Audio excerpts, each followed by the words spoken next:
everybody, and welcome back to another episode of My Faith is Bigger Than My Fears podcast. I am your host, Tamala Ingram, and I just want to tell everybody thank you for tuning in to this special episode.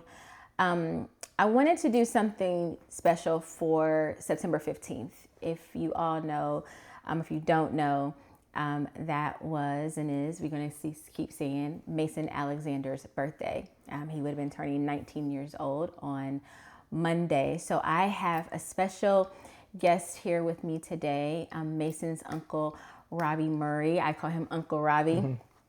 He's here with me today because we want to make sure that Mason is celebrated, right? Absolutely. We're going to continue to celebrate Mason. We're going to continue to honor Mason.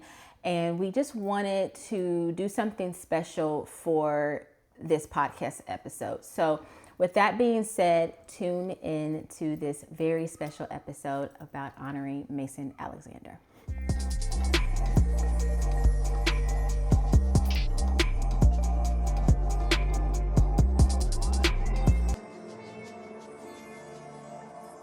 Thanks again for saying yes, Uncle Rahvy. How are you doing today? Doing good. Much better. Each day it gets a little bit better, but that raw emotion is still there. Sometimes you think about it and you still think you're kind of in some type of time warp. But we have to accept the reality of what we're at the present state, that Mason is no longer here with us. Yes. Tough. So how has the family process? I know it's hard every day, just trying to keep everybody lifted in prayers, and especially being there for Kelly, Mason's mom, and his siblings, and, the family period. And how has that been on a day-to-day? Because, people be like, oh, it's been 6 months. Yeah. But we, and especially his mom, his family, is living this nightmare every day. Yeah, I think the biggest thing is keeping, Kelly and her feelings and everything at the forefront. Losing a child is hard. I think that's one of the most difficult things anybody can endure. Especially, every child is precious, especially, children that have special talents. Mason had unique gifts that I feel that very few possessed.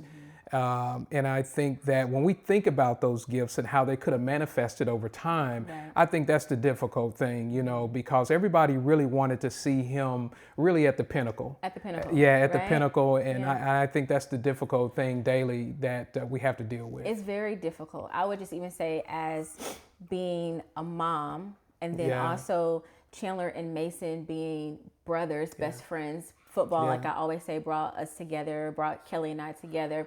And then now we're in football season. It's like, it's because Mason is no longer here. Right. It's like football is not exciting to us anymore. Yeah. And it puts also me in a situation that I kind of feel selfish, because Chandler's still playing football. Yeah. And he's in college, but yet I want to see Mason out there in that field too, right? Yeah. And so it just hurts when a game that you love so much, it's like now you don't even want to even watch it or even enjoy it, because the person who is taken away from you instantly is no longer able to play this game that he loved and worked so hard to be able to get to that next level. I think most people can echo that sentiment, that, that I really was so excited to go down to University of Pittsburgh.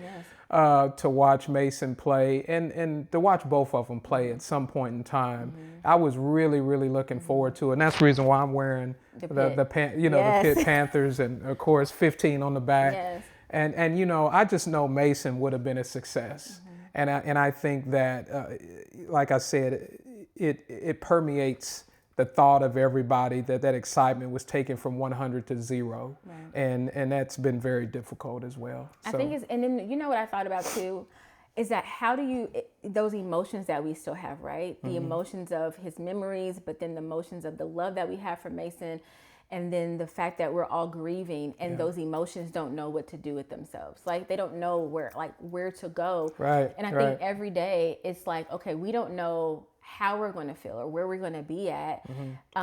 So it's like that, just really sitting sometimes in those feelings and trying to figure out, how do we process everything?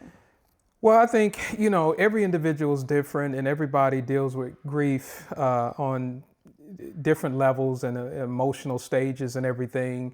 I think that, when we look at the totality of the situation, it hits obviously everybody differently. One minute we're looking at Mason's picture, and then 1 minute, we're bawling, right. Because we look at the promise that should have been, right. but in less than 5 minutes, all that promise was gone. And I want to continue to echo the healing for Kelly. And the healing for everybody that loved Mason and helped him get to that point in life. I mean, again, we were so looking forward to him, just achieving his goals. And I think that's the hurtful part, that will never come to be, that promise, that light is gone forever, at least on this earth as we know it. That's right. Yeah. When you said that, I thought about, I watched Mason from middle school, all 4 years in high school, playing football, and just watching him grow and seeing him on that field, and just the presence and the light that he brought to the field and off the field. So that's one thing that I definitely want to talk about and kind of touch on, because that's one thing that his mom, Kelly Harris, definitely wanted us and wanted me to stress about Mason's foundation, who Mason Alexander was and is. Because to us, we're still like, I don't like saying who Mason Alexander was, because even though yes, he has passed, it doesn't sound right and to me. So Kelly Harris, Mason's mom, wanted to make sure that I said, Mason was joy. That was her joy. He was her peace. He was her light. And how not only was he her joy and her light, but how he was a joy and light to everyone who knew him. Right. Absolutely. On and off the field. So if you were around Mason, you felt loved. Right. You felt seen. Right. You felt like he was loyal, like you were his best friend. He was the light. Right. And so one thing we want to talk about is how are we able to give to Mason Alexander's foundation? Well, I think, the foundation was set up obviously to carry on Mason's memory. I think that the individuals and the family, we knew and know Mason, and the fact that Mason just had a natural love for people. Yes. When you met him, he made you feel comfortable. Yes. I know a lot of times when he stayed over here, can I have something to eat? Yeah. Hey, go get it. You go Mason get would it. Eat you at a house and home. Right. And he loves zebra cakes, by the way. Yes. But I think through the Mason Alexander Foundation, the foundation's focus is to eliminate young people's barriers to athletics. Right. And you, as you know, a lot of families is not as fortunate as others to have, adequate transportation, the monies that they need to buy the necessary gear and equipment that they need. So Mason's foundation looks to eliminate that. Again, even the wraparound services that we are looking to offer, families and disadvantaged children of all backgrounds, and I think that's the beautiful thing about the foundation, that we didn't look at color. We didn't care about that, because Mason's love transcended all that, all of that. So we want to make sure that we extend that to all groups of individuals, no matter what their background is, color, that didn't matter. And we wanted to make sure that was a focal point, and also the mentorship, the coaching, and all that. So, and we think Mason is definitely looking down and very pleased with that, and we're gonna get that off the ground, and it has gotten off the ground. And it has gotten off the ground. So. I agree, and I think about when you were just talking about the kids and the love for Mason. I remember during senior year, Chandler would say, "Mom, your job is to get the autographs and the pictures of Mason and I with the kids." And so I have multiple pictures in my phone of Mason signing autographs. So I just want to tell the kids who got his autograph, cherish those moments, cherish that, because you actually have a piece of Mason with you. Absolutely. You know what I'm saying? So I just wanted to make sure that was said. I know there are children who are 4 and 5 and even up to 70s and 80-year-olds who's been affected by Mason's passing. Absolutely. And so this is a way to give back. I want to just tell everybody, on September 15th, Mason's 19th birthday, we are going to have linked below the QR code. Please, please, please donate. Donate. Show your love. Show your support. This is what Mason would want. He would want you to continue to pour out to the community, to continue to give to the youth. Mason has a story, and Mason's story is still being told. It's being told through us, through his foundation, through his mom, Kelly.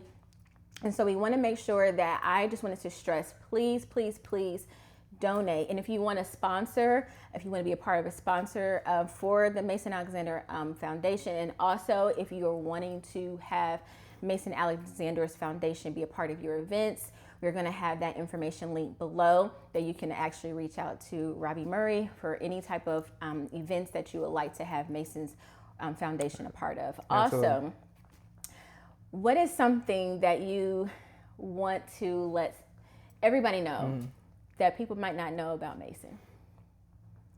You know, Mason was a very disciplined individual.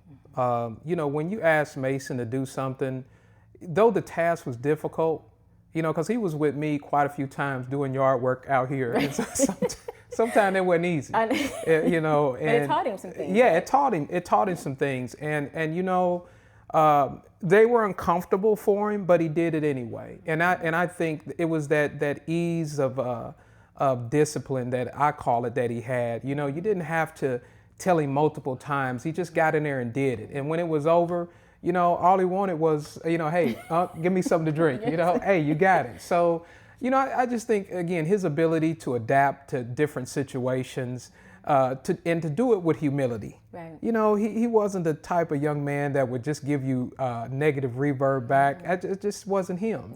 And I think that was the joy of one of the major joys that I think he possessed, you know, as an individual. And also his quiet leadership. That's what I was going to say. He had a quiet leadership. And I tell you, when that exploded, you know, it came out in a positive way, obviously, you know, because it got everybody else excited around it. It sure did. It sure did. Yes, I think about when I think of leadership. I think of leader when I think of Mason too. And I can remember seeing him I'm in the stands and he's on the sideline, of course, and he's telling the you know, DBs and the cornerbacks and the safety, he's like, you know, he's telling defense, like, come on, get your head in the game. He's holding everybody accountable. Yeah. But yet he's also holding himself accountable. Exactly. And he's pushing and encouraging at the same time, not just on defense, but everybody, like, we're a team, let's get this going. And then for him to also be a captain, just shows you how his leadership and his skills were. And he set that bar high. He did. He set that bar high. Absolutely, he did. So, and also we know that number 15 right now at Hamilton Southeastern, no one has that number right now. They have to earn it. Exactly. And that rightly so. Right? Because Mason worked hard. He did. To have number 15. He did. And there's a reason why he wears number 15, right? Where he wore number 15. So we want to just, like I said, on his birthday, which is Monday, we want to honor. So this episode will be out, of course, Monday, September 15th for Mason's birthday. Please, please donate. Please show your love. Please show your support. Continue to keep Mason's mother, Kelly Harris, all his siblings, his uncle, his family, his friends, the community, the football community, all in your prayers, because we all need it. I mean, we losing Mason has touched us all around the world. Yeah, absolutely. And it's not an easy. We're all still trying to process the fact that he's not here. Yeah. You know, and looking at pictures. Absolutely. And like I said, Mason possessed a really just a bright light. And I think, you know, with that light being extinguished at such an early age and again, with so much promise, it just can't be stressed enough. Yeah. And like I said, the loss of any child is difficult. And to lose a child that you knew had talent and promise and had a future, you know, and that future was just extinguished. And it, you know, obviously, I think when we look back in retrospect, it could have been prevented. We wonder why these tragedies happen. Right. And I think that's the difficult thing that we all look back on and try to process, but you still can't make any sense of it. No. You really can't. And I think that's probably going to be the difficult thing that most of us live with, for the rest of our life. It's the why. Yeah, it's why the why. Mason. Yeah, why Yeah. Mason? Why Right. this particular time? Right. When he was just starting. starting. Yeah. Just starting. Absolutely. So I just want to say thank you again, Uncle Rahvy Murray. Yeah. You're very welcome. For being on this podcast again. Also, like I said, we're going to celebrate. This podcast will be out on Mason's birthday on Monday. Like I said, all new episodes come out every single Monday. Remember that this episode is very special. So please, like I said, the QR code will be listed below. You can give. Please donate. Let's show Mason's mom how much we care, how much we love her, how much we love Mason by donating. Think about this. This is his birthday. So let's go big for his birthday. We went big for his 18th birthday. Right. We were there. It was fun. He had no idea he was having a surprise birthday party. And so for him, it was huge. So let's make this birthday huge as well, especially for his mom, by this being his first birthday without him. And so we want to love on her and love on the family again. Also, this episode is also in collaboration with CB10. You can check out his information. It'll be listed below as well. We're going to have highlights of Mason at this time. And so once again, my name is Tamala Ingram. Thank you for tuning in to another episode of My Faith is Bigger Than My Fears. Remember, we encourage, we motivate, and we put our trust and faith in God. And we conquer our fears one episode at a time. And then into my bonus son, who I love and miss very much, Mason, I hope that you're having a blessed and heavenly birthday. I pray that you're smiling and dancing all in heaven, and know that we love you. Forever 15.